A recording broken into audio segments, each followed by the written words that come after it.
என்ன அவரு நட்டுக்கினாரு? அவர் வீக் பாடிப்பா. ஓ,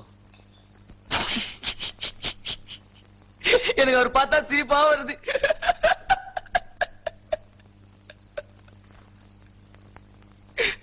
எனக்கு அவர் பார்த்தா சிரிப்பு வருது. உள்ள அழுவியா இருக்குது. அப்படியே ஓன்னு வாய் விட்டு அழுணும் போல இருக்குது.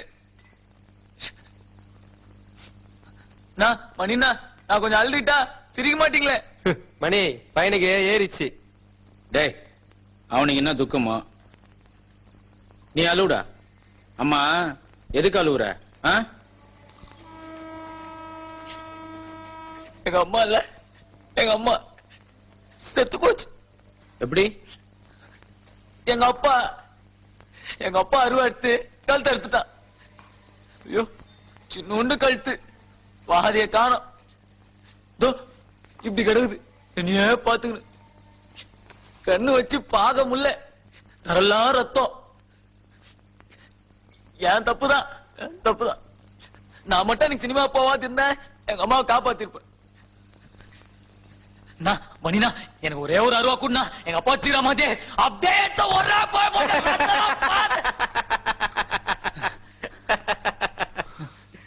சிரிக்கிறாருண்ணா. என்ன பார்த்து சிரிக்கிறாரு. எனக்கு தெரியுது நீங்க எது சிரிக்கிறீங்கன்னு. நக்கலு இவன் எங்க வெட்ட போறான்னு.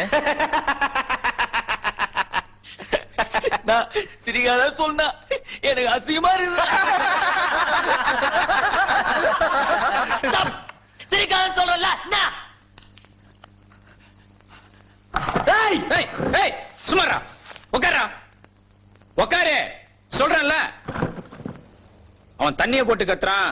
அவனை போய் என்ன குமாரு, உனக்கு அம்மானா ரொம்ப பிடிக்குமா? யாருக்கு பிடிக்காது? நாய் பூனை கூட தான் அம்மானா பிடிக்கும். எங்க அம்மா இருக்குது, என்ன போட்டு அடி அடின்னு அடிக்கும். எனக்கு வலிக்கவே வலிக்காது.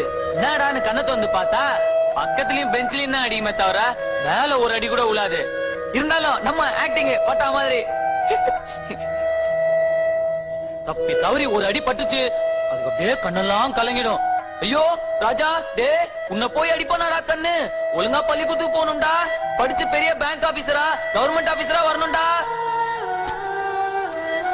என் காலில் உழுந்து கெஞ்சு மணி எனக்கு அப்படியே ஒரு மாதிரி ஆயிடும். உனக்கு என்ன பள்ளிக்கூடத்துக்கு போகணும் அவள் தானே? பேக் மாட்டுன்னு போயினே இருப்பேன். அம்மா மட்டும் உயிரோட இருந்தது, நான் பிச்சை எடுத்துருக்கவே மாட்டேன். இதெல்லாம் வரவே தேவையில்லை. டாக்டர் கூட இருப்பேன்.